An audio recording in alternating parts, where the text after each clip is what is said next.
Cinemação, o seu podcast sobre cinema. Acesse nosso site cinemação.com. Cinemação.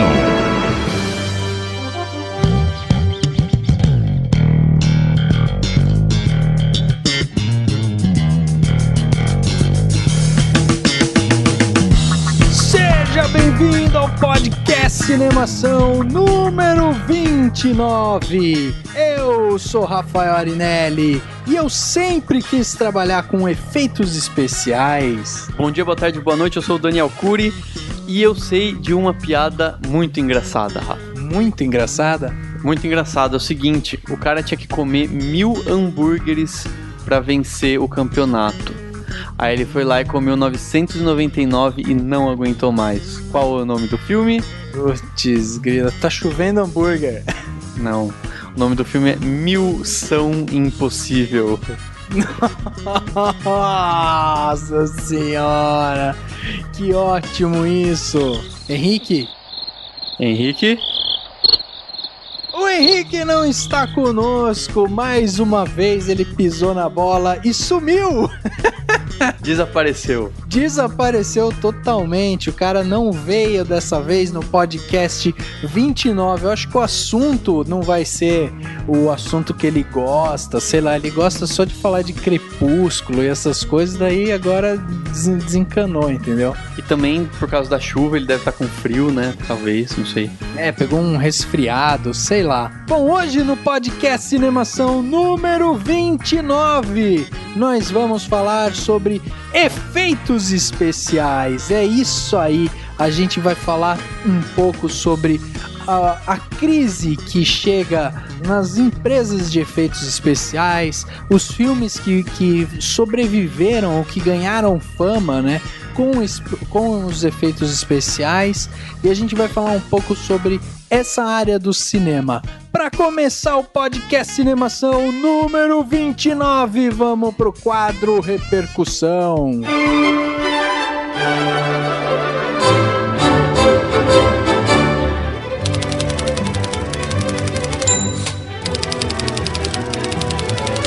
Eu tenho uma repercussão bem legal, que na verdade foi uma promessa que a gente fez para os nossos ouvintes, para os nossos fãs, seguidores. A gente falou que ia dar o resultado do duelo que rolou durante a semana passada entre Coringa e Hannibal Lecter.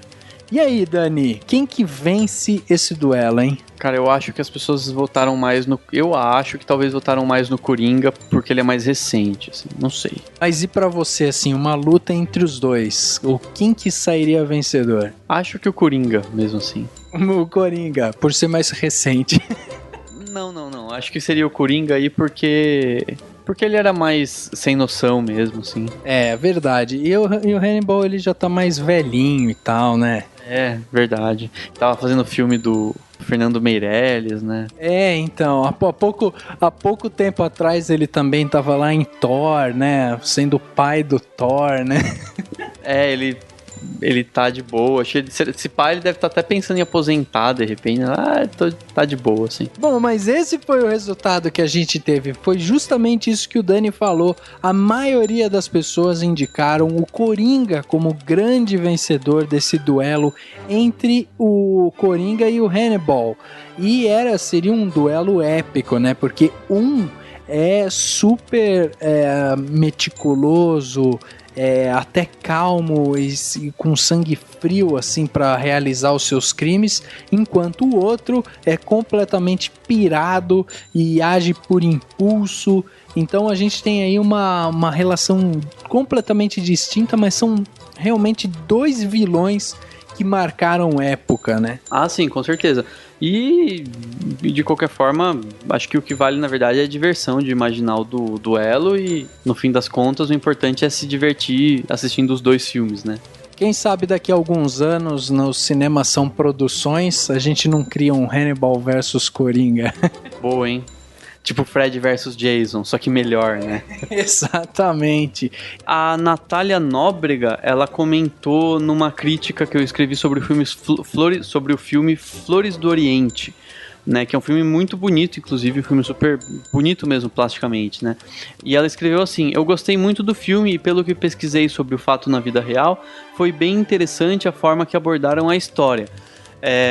E acho que foi bem legal, ela pegou num ponto interessante desse filme, que o filme Flores do Oriente, ele conta um pouco sobre como foi a batalha de Nanquim, né, na cidade de Nanquim, que na época era a capital da China, e os japoneses dizimaram, né, a China, os chineses de lá e tal, na batalha, na guerra que estava tendo. E realmente o filme ele é bem interessante, porque ele retoma essa história de um ponto de vista que não costuma surgir muito no cinema, que é o ponto de vista dos chineses, né? Agora os chineses têm feito mais filmes que alcançam níveis internacionais fora das terras deles, mas de qualquer forma foi bem interessante, porque ele é um filme que retrata bem do ponto de vista dos chineses. Os japoneses fariam um filme completamente diferente, ou seja, que não mostra os japoneses matando e estuprando tanto quanto mostra lá. Não, e o legal desse filme é que ele tem aí como grande personagem central o Christian Bale, e ele mostra, como você falou, esse lado da China, mas é até engraçado, né? Você vê o Christian Bale como uma figura tão frágil no filme, né? Você tá tão acostumado a ver ele como um salvador, ou lutando, ou brigando e não sei o quê, e no filme ele é um cara assim, que começa até de uma certa forma meio malandro ali e tal, mas depois ele abraça a causa das meninas de uma tal maneira que ele fica tão fragilizado, e aí você fica esperando que ele dê uma porrada em alguém. Mas é bem isso que eu pensei, porque tem um momento que entram uns soldados e eles tentam, enfim, pegar as meninas que estavam nessa igreja que ele estava se passando por padre, né? E ele praticamente só toma porrada e não faz absolutamente nada. E dá uma travada quando você está assistindo. Você fala, meu Deus, ele não vai bater em nenhum soldado, fazer nada. E realmente, ele não era um personagem que fosse bater em ninguém. E é muito interessante, assim, como a gente às vezes acaba criando uma imagem de um determinado ator que não necessariamente, né? E eu acho que ator bom é justamente isso, que consegue fazer papéis completamente diferentes. Nessas horas que eu critico muito aqueles atores de filmes de ação que só fazem filmes em que eles batem em todo mundo e é tudo que você espera deles, né? No caso do Christian Bale não é o caso. Tanto que recentemente eu vi umas cenas do O Operário, que é um filme que ele fez que ele tava super magro.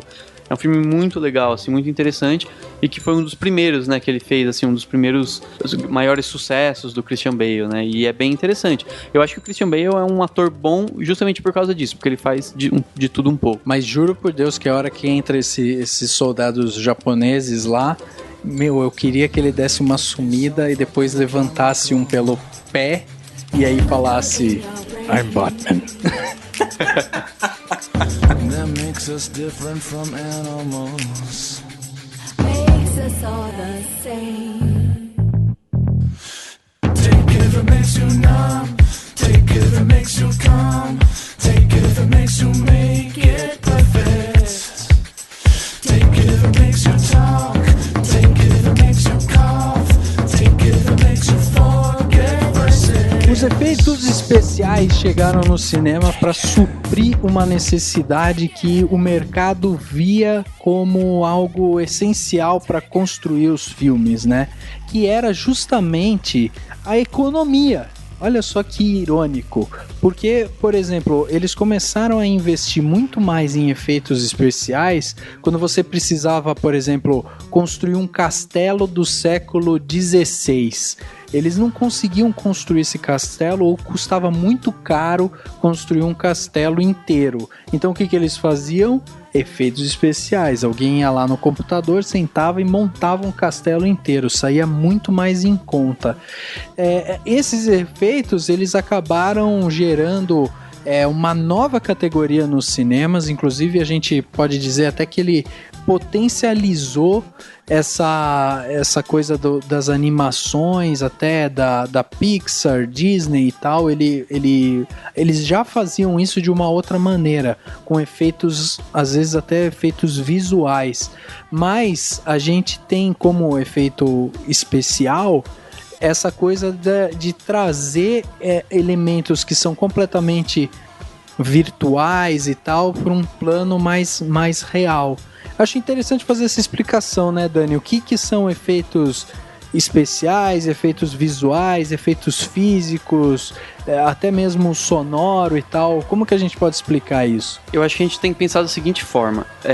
Efeito especial é tudo aquilo que cria algum tipo de ilusão pra gente, pra quem assiste o filme. Então, por exemplo, você deu o exemplo de um castelo do século XVI. Às vezes, dependendo do filme, dependendo da época, dependendo de como ele é feito, da proposta e tudo mais, o efeito especial não necessariamente é feito no computador. Ele pode ser, por exemplo, uma miniatura, uma maquete filmada de cima, que depois, na hora da montagem, faz parecer que é um castelo de verdade e tudo mais. Pode ser feito no computador. Também existe efeito especial para som, né? Um determinado tipo de som é criado, aquilo é um efeito especial, mas não é um efeito visual por um motivo óbvio, porque você ouve, você não vê, então ele não é visual. E tem também, eu acho que a gente também pode considerar como efeito especial aquelas coisas de perspectiva, sabe? Ou só simplesmente um cenário diferente. Um exemplo é o filme Brilho Eterno de Uma Mente Sem Lembranças, que o diretor, o Michel Gondry, ele faz uma das cenas é, por exemplo, uma mesa, e no começo ela é alta, no final ela é baixa no tamanho normal, e por uma questão de perspectiva parece que o Jim Carrey tá pequenininho debaixo da mesa, mas na verdade ele não tá, né? Ele cria essa cena. Quem não assistiu esse filme, assista, que é muito interessante por isso, né? Você acha que é um efeito especial, efeito visual de CGI, e não é simplesmente por perspectiva. Isso é efeito especial, mas não é um efeito visual, porque o efeito visual é aquilo que é criado no computador, que os americanos chamam de VFX ou VFX, que é o Visual Effect, né? Que é aquilo que é criado no computador por CGI, né? Que é a Computer Generated Imagery, que é a imagem gerada por computador. A gente tem como efeitos até físicos e mecânicos justamente isso, né? Essa parte de criar miniatura ou até reproduzir. Eles faziam mesmo o objeto que ia ser ali, os atores poderiam atuar com aqueles objetos e daí a gente tinha justamente essa parte, um efeito mecânico, que é o famoso caso do R2-D2 do Star Wars, né? Sim, inclusive, você falando agora, eu lembrei do dragão do filme do Harry Potter. Tem uma hora que aparece um dragão. E eles fizeram efeitos visuais em alguns momentos, principalmente de longe, e quando ele estava perto do dragão, era um efeito especial, porque era um robozão grandão lá, sei lá como que eles falam, animatronic, né, que eles falam. Era um robozinho que eles fizeram, mas não era gerado por computador quando era para filmar de perto, né? E hoje em dia tem se misturado muito, às vezes filma de perto, mas na hora tem alguma coisa visual, né? Até um que me veio na mente agora foi História Sem Fim, né? Aquele cachorro gigante que ele era todo mecanizado mesmo, assim, né? Ele era um cachorrão mesmo, só que ele mexia a boca, e daí fizeram um efeito sonoro depois. Também isso não deixa de ser são todos efeitos especiais, mas nada foi gerado no computador. E aí foi legal você tocar nisso, Rafa, porque assim, você falou antes da questão de ser econômico, né? E é importante a gente entender isso. Tudo que é feito no cinema é por motivo econômico. Se é muito gasto ou se é um gasto desnecessário, não vai ser feito. E se é feito, é porque tem motivos econômicos envolvidos. No caso da História Sem Fim, eles provavelmente não tinham condições tecnológicas na época, e aí sim é mais barato criar o cachorrão robô do que o cachorrão no computador. Na época era mais barato. Hoje não. Hoje é mais barato já criar no computador. E aí tem até muita crítica, tem muito filme que fazem e eles falam assim, podia ter feito de uma maneira um pouquinho mais cara, ou seja, sem o computador, que deixaria mais real. É o caso dos zumbis do Eu Sou a Lenda, né? Que eles são todos feitos por computador e perdeu um pouco do realismo. Eu acho que seria mais legal se tivessem feito alguma coisa com maquiagem ou com Enfim, acho que seria com mais maquiagem em atores de verdade. Mas sempre é assim, tudo que é feito no cinema, por exemplo, o 3D agora, ele é pra chamar as pessoas pra irem pra sala de cinema mais. Os 48 quadros por segundo só são viáveis hoje por causa do cinema digital. Se fosse no cinema de rolinho, eles não iam torrar dinheiro com fita a mais para rodar 48 quadros por segundo. Mas é interessante falar que eles pensam em economia porque às vezes as pessoas associam filmes a justamente não economia. Principalmente quando você vê filmes que são feitos com centenas de milhões de dólares, como é o caso, por exemplo, de O Hobbit, ou O Senhor dos Anéis, ou o próprio Harry Potter, né? Você tem lá uma gama enorme de dinheiro, um monte de efeito especial lá e tal inserido, e aí os caras olham e falam, não, pô, os caras não pensam em economizar. E na verdade eles pensam, e pensam muito. Tanto que o próprio efeito especial surgiu disso. Era uma economia. Os caras não precisavam mais se preocupar com locação. Ou existem efeitos especiais hoje em dia que são feitos de quadros muito simples. Que antigamente, eu acho que o Chaplin cuspiria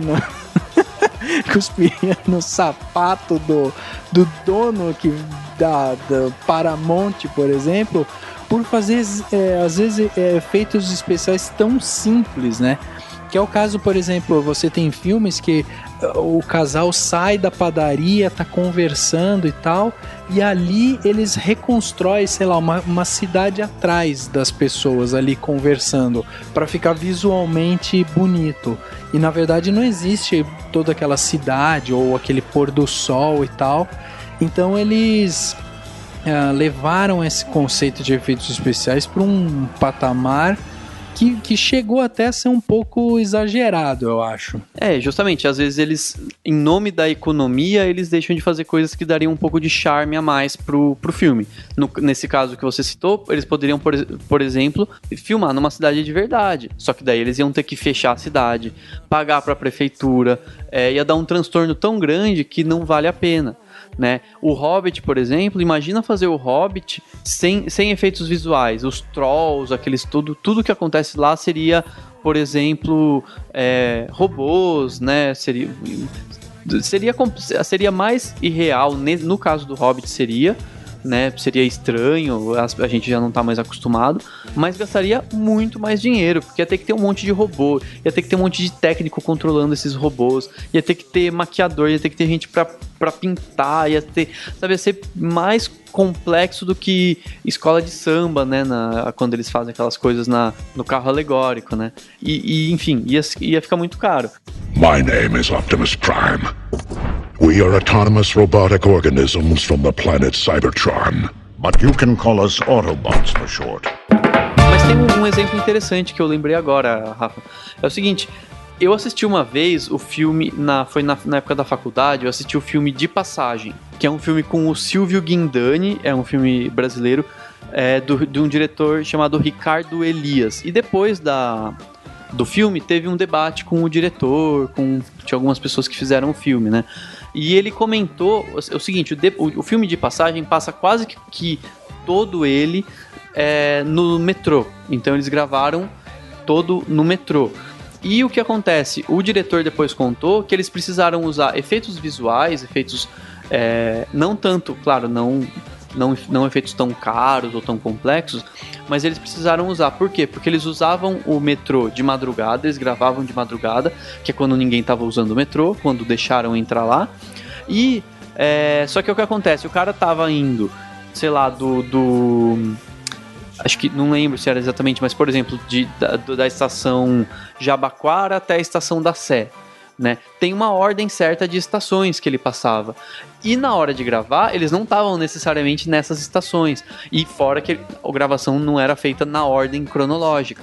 Aí o que aconteceu? Eles tinham que depois de montado o filme, eles precisavam apagar as plaquinhas e trocar por placas das estações onde eles estariam de verdade. Isso é muito interessante. Né? Isso é para mostrar para as pessoas como que efeito visual hoje é feito até às vezes em cena que você nem imagina. vezes a gente nem imagina e tem efeito visual. Era exatamente isso que eu tava pensando, era né, justamente nisso, nas cenas que as pessoas não imaginam, porque existe uma onda de pessoas que às vezes falam: pô, eu não gosto de filme de efeito especial, eu acho muito exagerado, eu não gosto daquela coisa e tal. Fato é que hoje em dia, qualquer filme que tenha uma pós-produção, que é uma coisa super normal. Todo filme tem pós-produção, claro. Então, todo filme tem, e você tem acabamento ali de algum jeito, com algum efeito visual. Ou é uma correção de cor, ou é uma correção de som, próprio som. Existe hoje, é muito comum os atores fazerem o filme e aí depois eles irem para um estúdio regravar as falas para melhorar a qualidade de som. Então qualquer efeito de pós-produção hoje é também um efeito especial. É um efeito especial, e um exemplo muito comum que sempre acontece é em filme de época. É quase impossível não sair um fio de eletricidade num filme de época, ou não sei, aparecer qualquer coisa, enfim, qualquer coisa que não pertence àquela época, eles têm que apagar, e daí isso é um efeito visual. No caso de inserção de fala, não deixa de ser um efeito especial, não é visual, mas não deixa de ser um efeito e uma coisa importante da pós-produção. O que tem acontecido, o que fez a gente criar, né, esse tema para falar hoje no podcast, é porque tá tendo um problema, né, uma série de protestos das pessoas que trabalham com esses efeitos visuais, no caso especificamente o VFX, aquilo que é gerado por computador, porque as empresas de efeitos, desses efeitos estão recebendo muito mal, estão sendo muito mal pagas, os diretores não querem pagar o que eles deveriam receber, né? Não querem pagar tanto, querem pagar o mínimo possível, e isso tem gerado muita empresa que está indo à falência, né? É muito louco isso, é um mercado que está em ascensão e tem cada vez mais empresa indo à falência porque ninguém quer pagar o que eles valem, né? O que aconteceu, na verdade, é que hoje a gente tem, como tudo, né, no mundo, a gente tem uma facilidade de informação muito grande.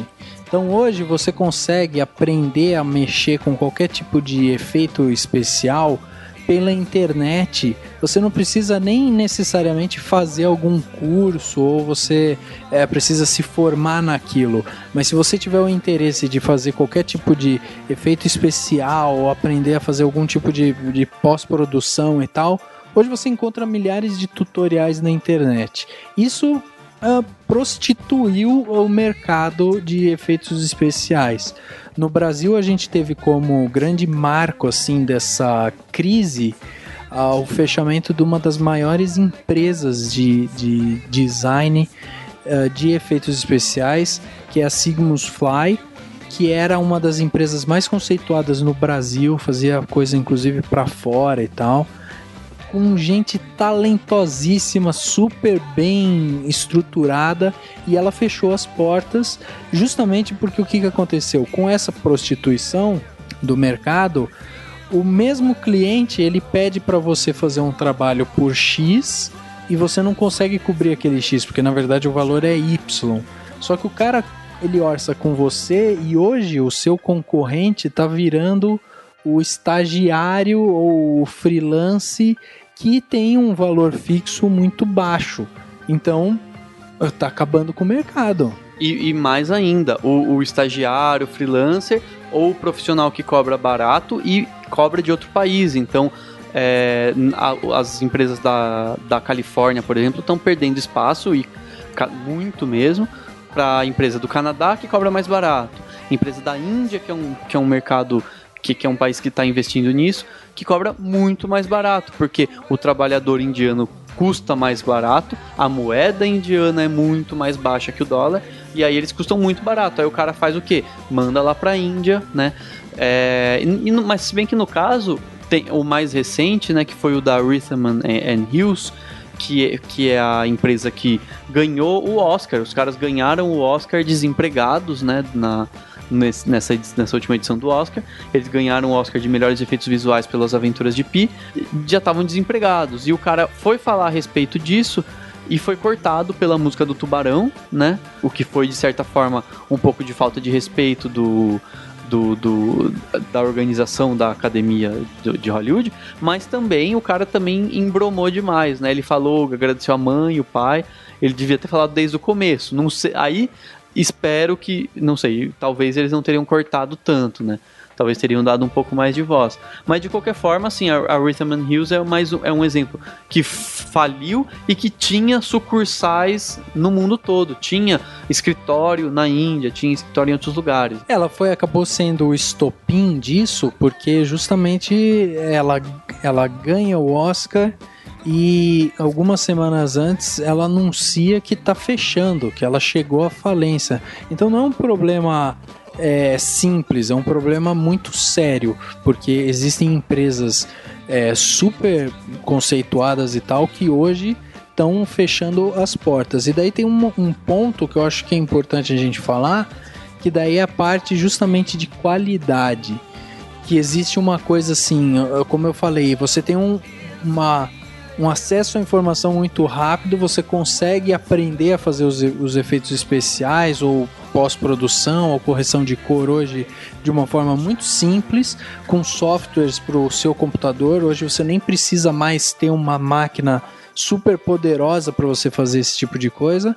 Só que não é a mesma qualidade de uma empresa conceituada e que ganha o Oscar. Isso precisa ser deixado claro, né? Sim, e mais importante, eu acho, as pessoas precisam entender que existe uma grande diferença entre a parte técnica e a parte artística. Os caras que trabalham com a Rhythm and Hues, que trabalhavam na Seagulls Fly, que você falou, eles têm que ter uma sensibilidade artística, eles são artistas. E isso é uma coisa que, na verdade, é falha, acho que em vários âmbitos da sociedade, né? As pessoas costumam não valorizar tanto aquilo que é artístico, aquilo que é bem pensado, aquilo que é feito não só com cuidado e com técnica, mas com sensibilidade artística, como uma arte mesmo. E no caso das Aventuras de Pi, dá pra ver que é realmente uma arte espetacular. Os caras fizeram, pra você fazer aquelas expressões do tigre que eles fizeram, que eram humanas de certa maneira, mas eram totalmente animais, porque nunca você deixa de acreditar que aquilo é um tigre. Tem que ser artista, não tem que só entender, tem que entender da alma humana, do sentimento humano, do olhar humano, de um animal, do tigre, e tem que saber misturar tudo isso com a técnica e com tudo mais. E é isso que acho que Hollywood como um todo, os diretores de cinema não estão sabendo valorizar, né? Trinity! Help!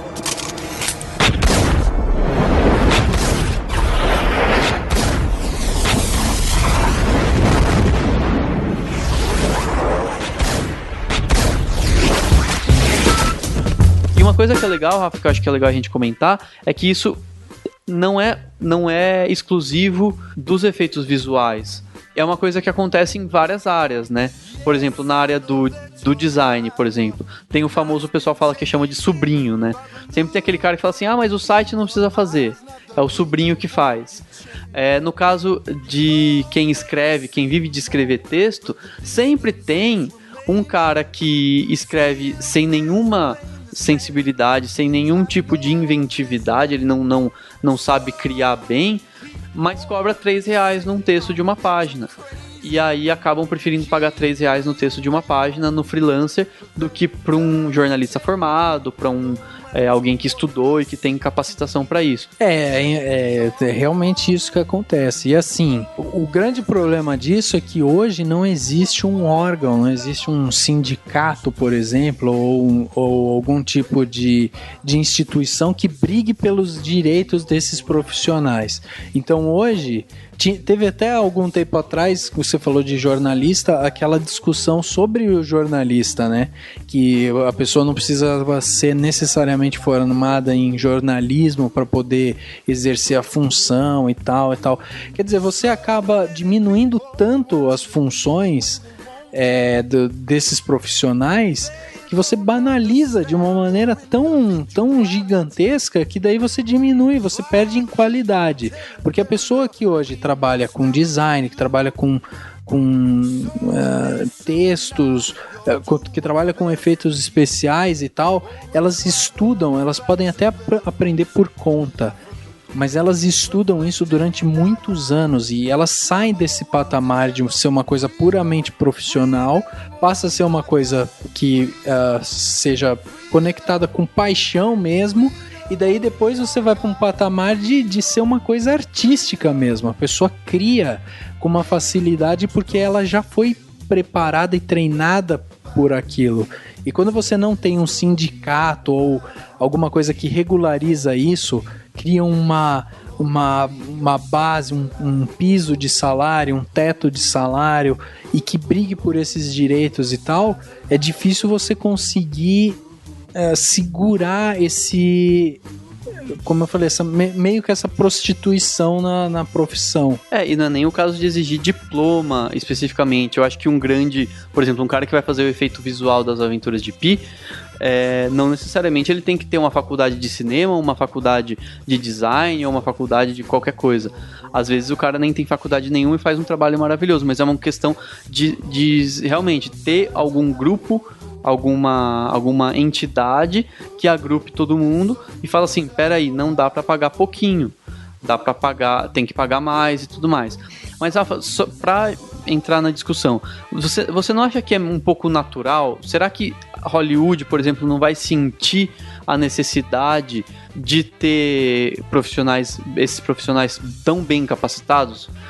E, por exemplo, será que o pessoal da Rhythm & Hues já não achou algum emprego de tão bons que eles são? Então, uma das discussões que existem ao redor desse negócio dos efeitos especiais é justamente isso, assim, existe uma discussão em volta disso, de que pode ser que obviamente que eles devem ter conseguido emprego e tal, mas às vezes vira uma coisa muito mais comercial do que artística. Então, o que eu quero dizer, por exemplo, o cara tem um estúdio que ele faz um filme, um longa-metragem, e ele sai desse estúdio para ir para um outro estúdio que vai fazer o filme do banco, entendeu? Ou o filme da petroleira, sei lá. Então ele sai desse âmbito artístico que mexe com multidão e ele vai fazer alguma coisa um pouco mais interna.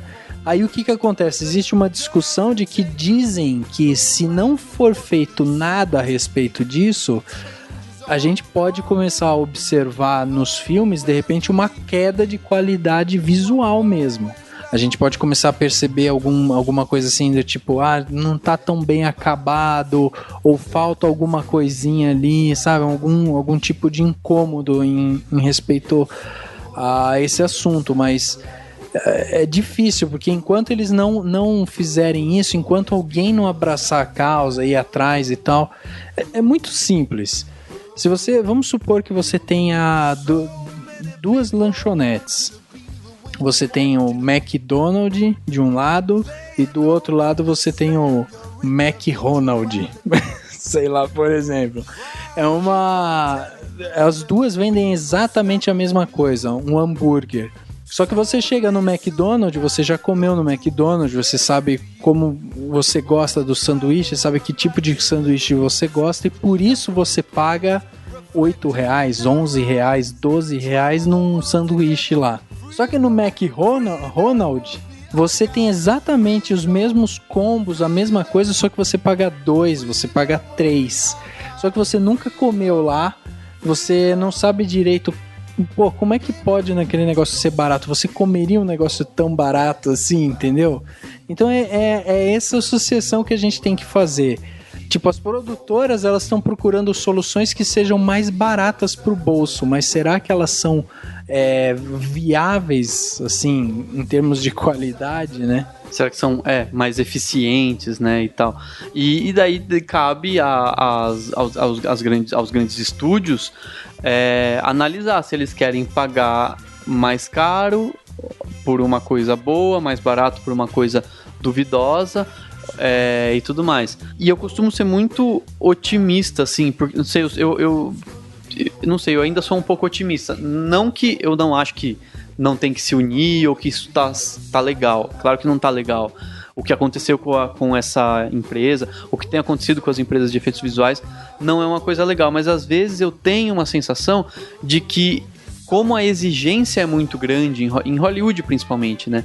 As pessoas exigem tudo com tanta qualidade, querem tudo tão bem feito, porque isso vai repercutir no ingresso lá no cliente, no consumidor final, que somos nós que pagamos os ingressos, que às vezes eu acho que é uma questão de tempo até se adaptarem, entendeu? Até falarem assim, não, beleza, vale a pena pagar um pouco mais caro, né?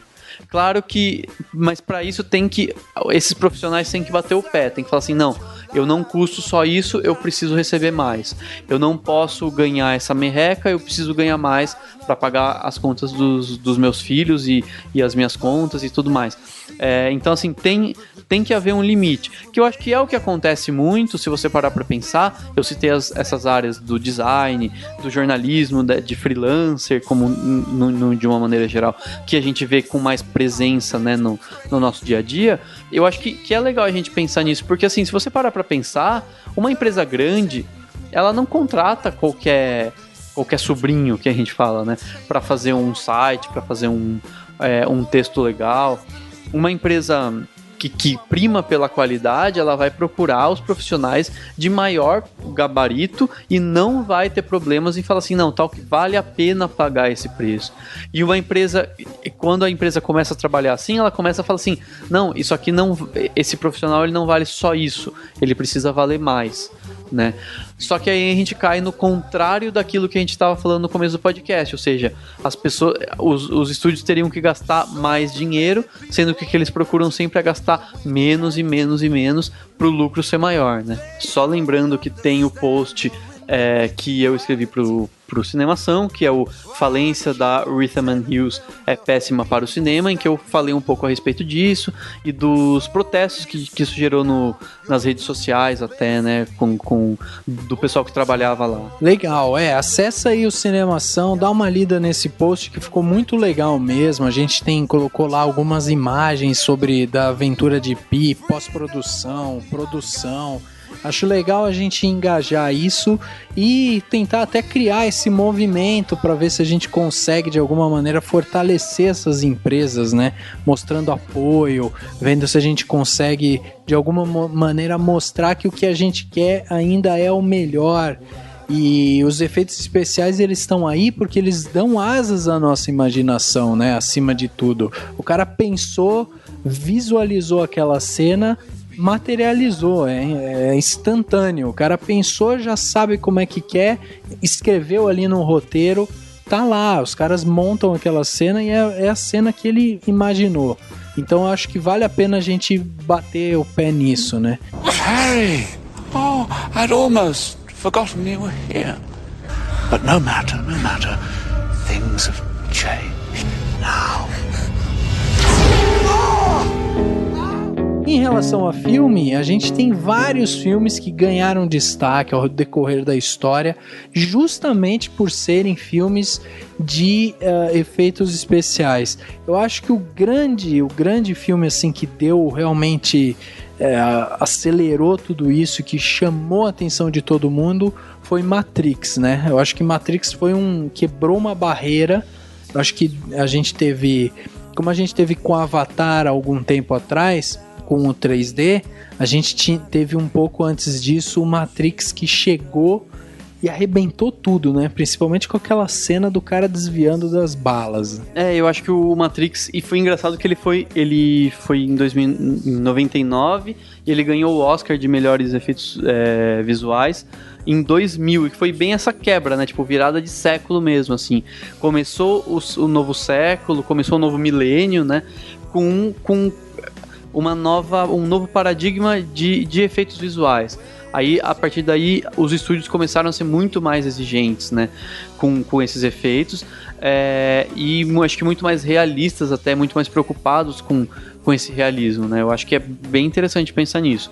Mas eu acho que As Aventuras de Pi, agora que ganhou o Oscar esse ano, é quase que um novo paradigma, né? Eu acho que foi tão bem feito e feito com tanto cuidado, né, que, assim, não sei, acho que é tão difícil você encontrar, porque o charme do efeito visual, o que o efeito visual tem que ser é imperceptível, né? Você tem que ver e nem perceber que tá vendo.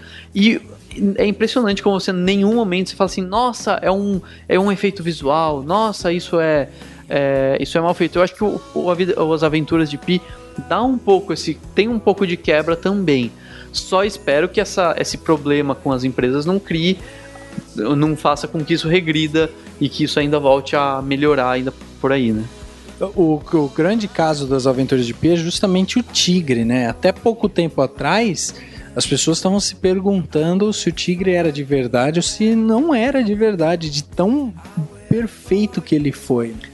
Inclusive tem aquela coisa, né? O governo da Índia queria processar o Ang Lee, o diretor, por maus tratos aos animais, e o Ang Lee teve que provar para o governo da Índia que não teve maus tratos porque não tinha um animal lá, né? Eles usaram animais muito pouco. Inclusive, é um outro ponto, né? A questão de segurança, né? Pô, eles colocam um menino com um tigre de verdade num barco, você tem uma certa insegurança aí.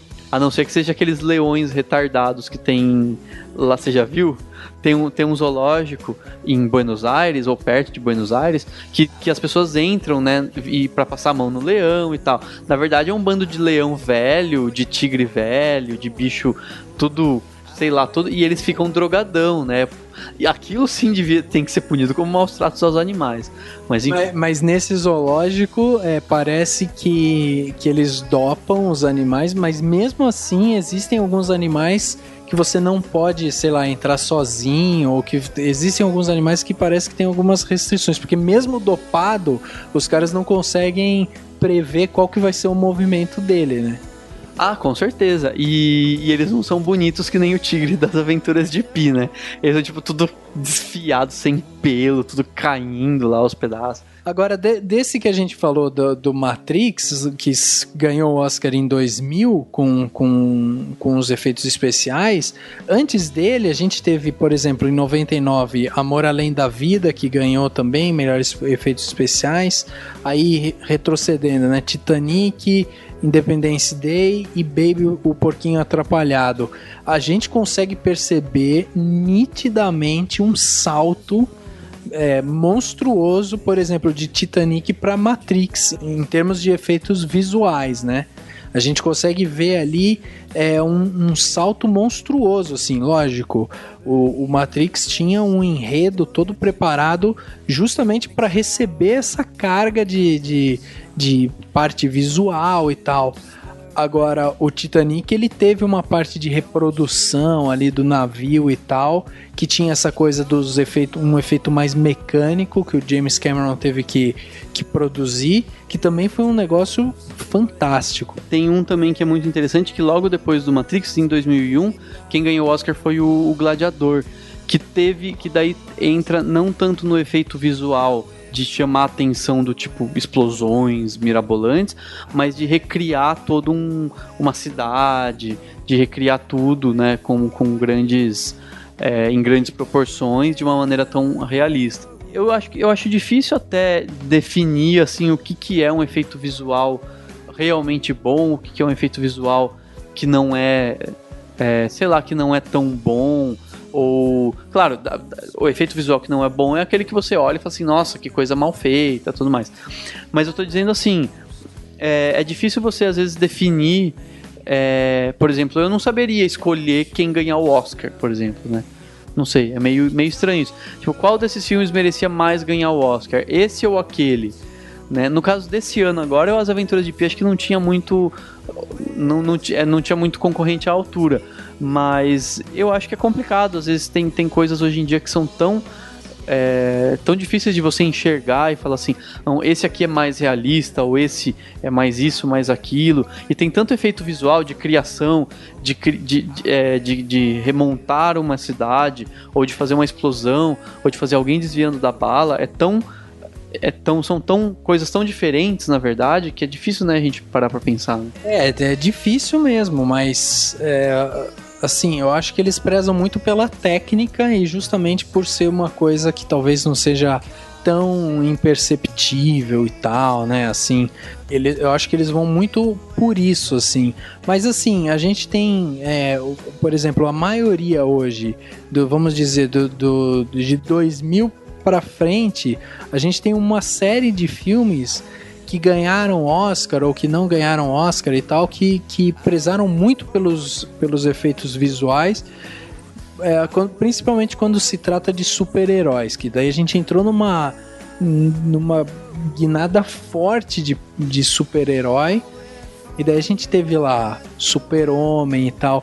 Isso foi até uma coisa interessante de se ver, né? Porque a gente teve o Homem-Aranha, teve Super-Homem e tal, e era uma coisa que eu acho que até o público mesmo clamou um pouco por esses remakes, assim, porque a gente tinha uma visão de Batman ou de Super-Homem e tal, de filmes antigos que não contavam com essa gama de efeitos, e daí o pessoal queria ver, né? Tipo, pô, eu quero ver o Super-Homem voando, mas voando de verdade, né? Não aquela coisa do cara parado com o ventilador.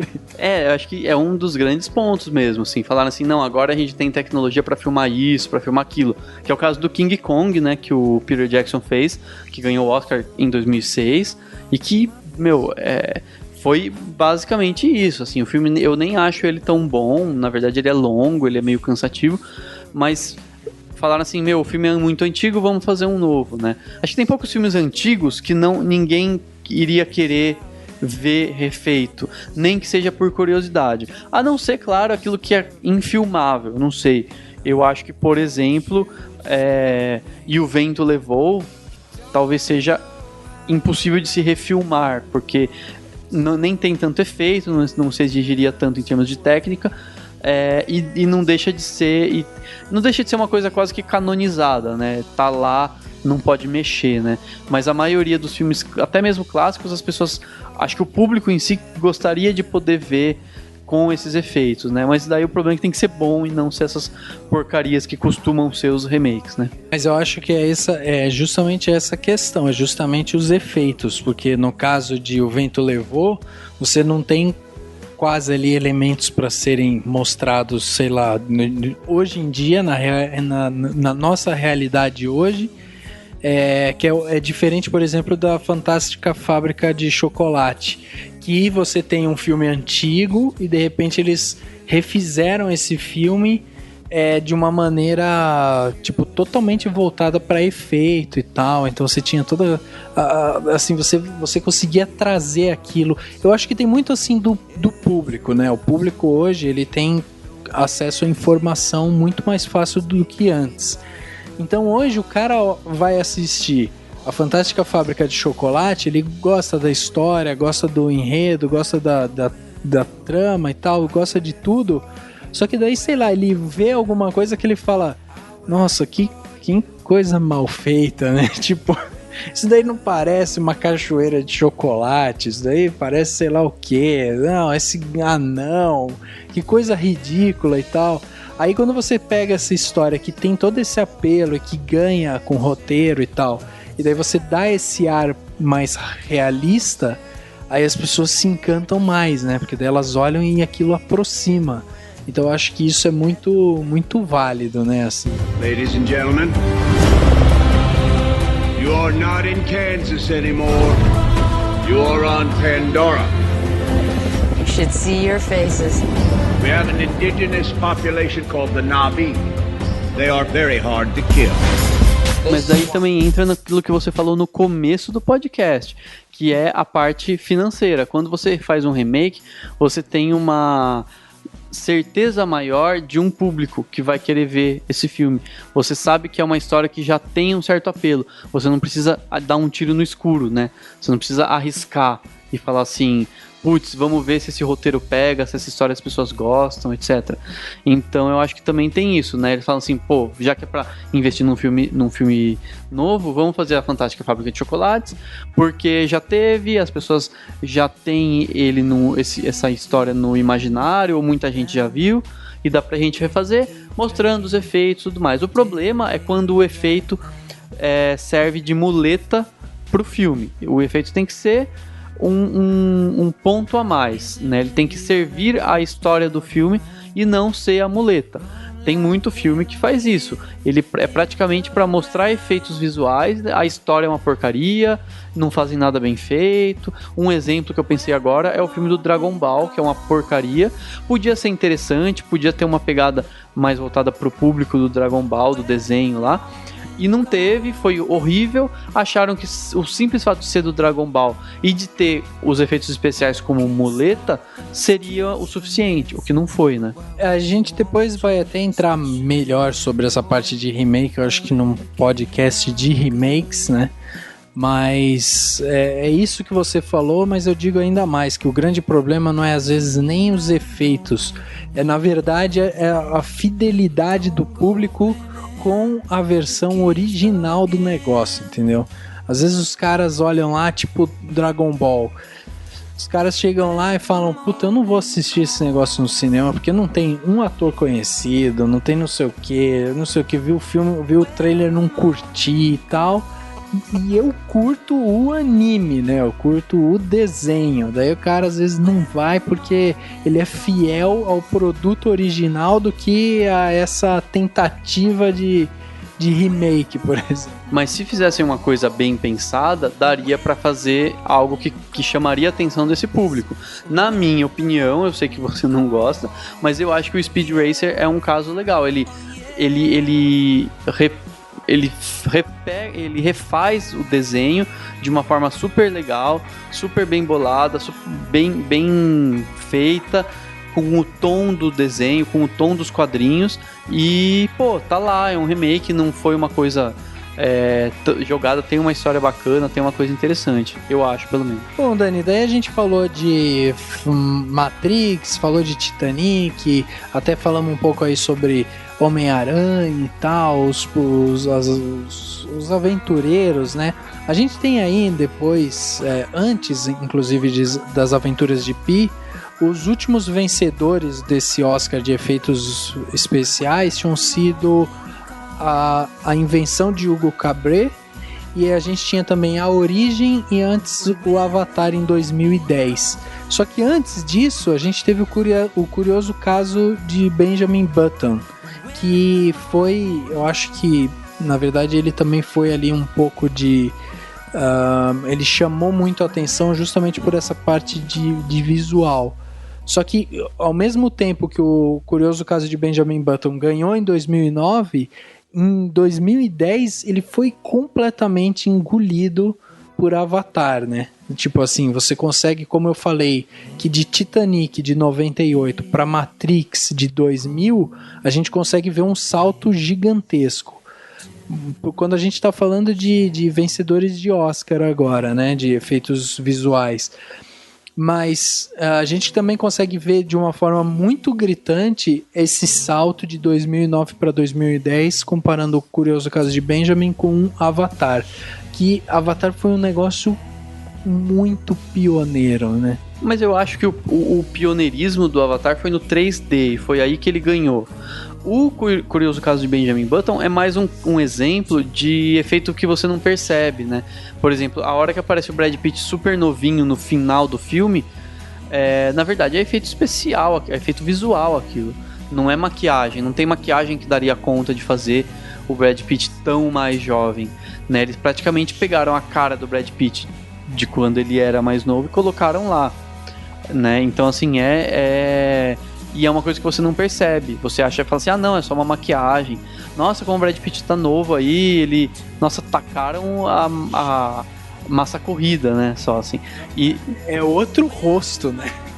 Não, então, e só que como as pessoas conhecem o rosto dele de antes, né, às vezes acham que é só alguma adaptação. Mas eu acho que é normal isso, assim, você ter mesmo que eu não acho que seja um salto tão grande, mas você ter esses saltos, assim, essas grandes diferenças. No caso do Avatar, é porque ele demorou quase 10 anos para ser feito, né? Então o cara ficou 10 anos se preparando. Se não ganhasse o Oscar, acho que ele estaria morto, porque ele ia ter se matado, né? O cara, depois de 10 anos ralando daquele jeito. Mas de qualquer forma, eu acho que é interessante justamente pra gente analisar isso, os tipos de efeitos, né? No caso do Avatar, você sabe que é efeito porque é uma coisa que não existe, e tem muitas horas que é um efeito porque você nem percebe, né? Então você não sabe que é se você não prestar atenção, ou se você não fazer o que provavelmente fazem na Academia de Hollywood para dar o Oscar, que é assistir o making of, ver como é que foi feito, acompanhar a campanha do filme para mostrar, olha como a gente merece o Oscar, a gente fez isso e aquilo, e você nem percebeu, entendeu? Isso eu acho bem legal. Acho que alguma coisa que a gente consegue concluir com o podcast 29 sobre efeitos especiais é que o efeito especial bom é aquele que é feito e tem um ótimo acabamento, ele não é grosseiro à vista. E um efeito especial ruim é o que são grosseiros, é que de repente quando você percebe muito que aquilo ali não existe, ou que aquilo ali não tem, ou que tem, sei lá, não tem às vezes uma textura, um bom acabamento. Eu acho que o principal tá realmente nesse acabamento final, assim, nesse detalhezinho final de fechar o efeito, né? E no fato de ele não ser o principal ponto da história. Efeito visual bom, efeito especial em geral bom, tem que servir a uma boa história e não ser a muleta do filme. Isso é eu acho que é um dos mais importantes. É o mais importante. É uma ferramenta que tem que ser usada, tem que continuar sendo usada. Ela é moderna, hoje ela é muito importante para o cinema. E o Cinemação tá aqui porque ele acredita que vale a pena continuar investindo em efeitos especiais. Lógico, tem que saber usar, tem que saber colocar nos filmes e tal. A gente tem um monte de diretor bom que sabe encaixar isso.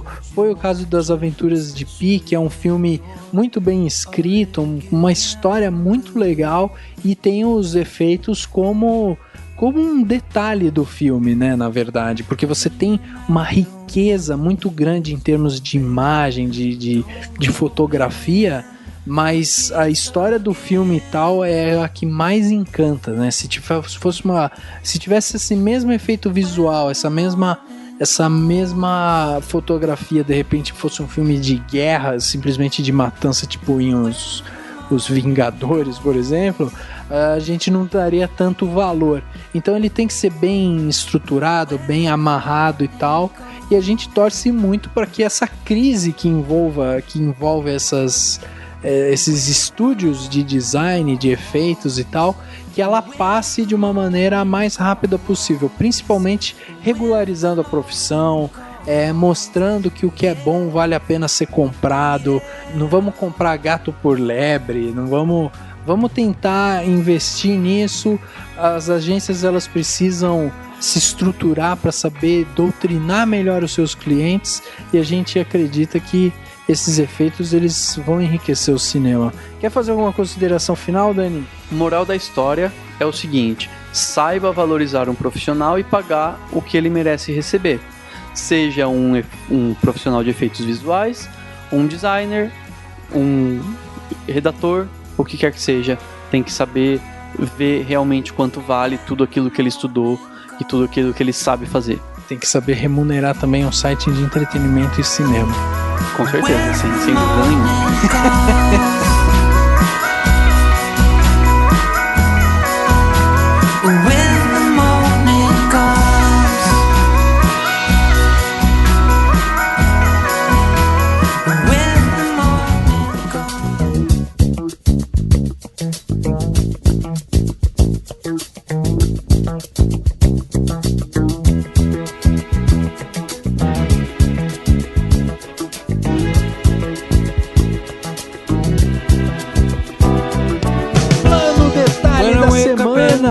Isso aí, a gente tem planos, detalhes aqui fantásticos hoje sem a presença do Henrique, então são os melhores planos, detalhes que você já escutou na história dos podcasts, sem dúvida nenhuma. E o meu plano detalhe é sobre o filme que vai sair ainda, o filme Homem de Ferro 3. Se você for assistir o trailer do Homem de Ferro 3, existe uma cena em que a Pepper Potts, que é interpretada pela Gwyneth Paltrow, ela segura o rosto, na verdade, a máscara, né, do Tony Stark, do Homem de Ferro, e ela encosta essa máscara na cabeça, assim, ela chora desesperada porque ela não sabe o que aconteceu com ele, ela tá muito triste e tal.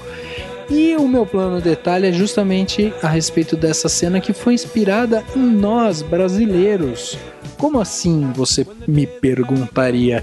E eu te responderia, o roteirista do filme falou que essa cena ela foi baseada justamente no momento em que a Viviane Senna, ela segura o capacete do Ayrton Senna e ela encostava o capacete do Ayrton Senna no rosto, chorando pela morte do irmão, e foi muito, muito, muito inspirador para o roteirista fazer essa cena. Então ele quis transportar um pouco dessa emoção dos brasileiros, dessa perda de um irmão, de um herói, justamente transportar isso para o cinema, colocando como, no caso, no lugar do capacete do Ayrton, colocar a máscara do Homem de Ferro. Então é um plano detalhe, você pode ver isso no trailer do Homem de Ferro 3, que promete ser um bom filme. Promete, esse foi um plano detalhe futurístico, né? Que é pra gente quando for no cinema, né?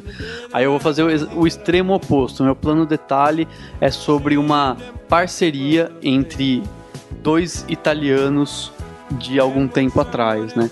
Foi uma parceria, uma espécie de parceria, porque eles fizeram vários filmes juntos, entre o Federico Fellini e o Marcello Mastroianni. Juntos, eles fizeram os filmes 8,5, A Doce Vida e Ginger e Fred. Esse não é tão considerado, mas A Doce Vida é considerado o último dos filmes do realismo italiano, o último dos filmes realistas que o Fellini dirigiu e que usou o Marcello Mastroianni como o ator principal. E o 8,5, que já é um filme surrealista, né? Ele não é um filme realista, ele é um filme surrealista que é excelente, assim, é doidão, totalmente louco, assim, e é muito interessante e usa muitos efeitos visuais da época para fazer as imagens relacionadas ao sonho ou para criar as ilusões, né? Tudo aquilo que é surrealista é o que remete a sonho. Então, um pouquinho de surrealismo, sonho e a parceria entre Fellini e o Mastroianni.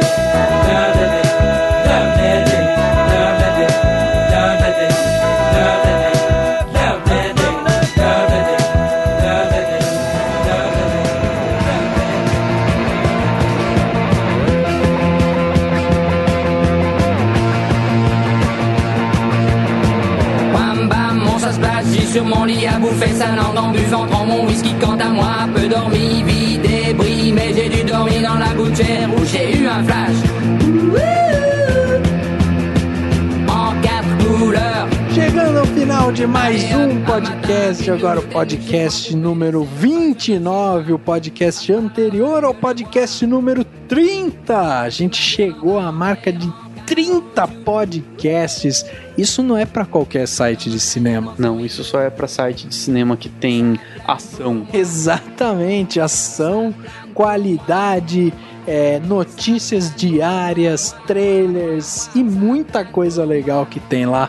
Visita lá o www.cinemação.com, segue a gente no Facebook, segue no Twitter, deixa seus comentários que você pode ser lido aqui no podcast Cinemação. Chegando ao final de mais um podcast, Dani, muito obrigado pela presença, pela discussão, acho que foi muito válido e eu acho que a gente conseguiu passar uma mensagem legal e esclarecer um pouco sobre esse assunto para os nossos ouvintes. Valeu, Rafa, obrigado a todo mundo. Hoje o podcast foi um pouquinho mais sério, porque foi sobre um assunto sério, afinal de contas as pessoas foram demitidas por conta desse tema. Mas eu espero que todo mundo tenha gostado e rido da minha piada sem graça. Tenho certeza que riram. Se não riram por fora, riram por dentro, mas de algum jeito elas riram. Henrique, muito obrigado pela presença. Henrique, ele não veio. Putz, meu Deus. De novo ele não veio. Então o podcast Cinemação número 29 fica por aqui. Nos vemos no próximo. Até a próxima! Allez hop, banana, c'est tiré, c'est barré, enfin c'est marre à tout casser, l'évier, le bar me laissant seul.